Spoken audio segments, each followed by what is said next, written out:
The current elections which we are witnessing for the new Lok Sabha, one of the most distressing things that I find happening around me is how the nationalism of the people is being misused for political purposes.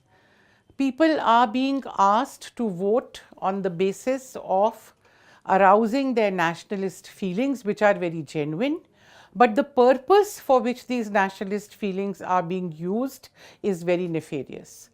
The example that comes most prominently to mind is how the whole recent incident of Pulwama, Balakot, the sacrifices of our soldiers and our armed forces is being used to ask for votes, and almost directly being used to ask for votes from the people. The Prime Minister even said the young people, the first time voters, should remember that this vote they should give to those, the brave hearts who sacrificed in the recent conflict, which I just mentioned, Pulwama, Balkot, etc., the whole terrorist attack and the counter.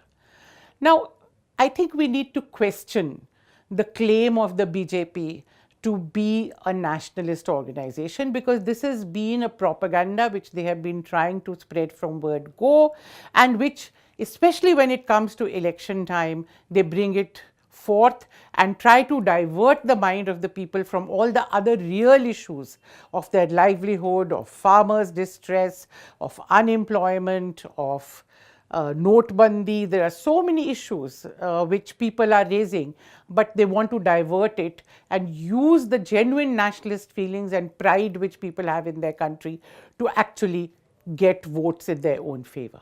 First of all, I would want to tell you that the BJP has no claim to nationalism, because they did not do anything when the people of India were fighting against the British. Their ancestors, that is the Hindu Mahasabha, the RSS, whichever Hindu communal formation that you can think of, all the Hindutvawadis, they did not participate in the freedom struggle in any way. The RSS, which was formed as early as 1925, did not join a single struggle, whether it was the civil disobedience movement or the Quit India movement or thousands of other peasants and workers movements and people's movements and women's movement and youth movement, which were all against the British. They did not join a single one of them. They in fact cooperated with the British.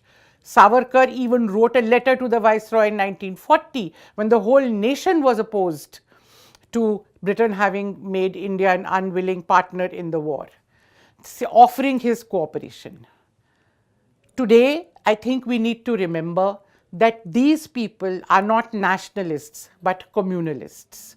Communalists cannot be nationalists, because communalists base their whole politics on dividing the people. They want to divide people on the basis of religion. They want to divide also people often on the basis of caste and other local identities, but the main organization of their politics is around religion.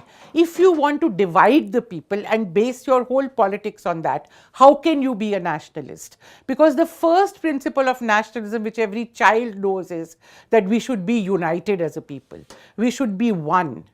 And if you want to divide brother from brother, sister from sister, how can you be a nationalist? So we need to question frontally their claim to being nationalist. I also want to say that the policies which they have been following, for example, vis-a-vis Kashmir, the attempt is to divide people. The attempt is to alienate the people of Kashmir from us, not to keep Kashmir with us. We need to frontally question them and challenge them as to how they can be called nationalist when all they want to do is divide the people and make their politics and come to power on the basis of polarization.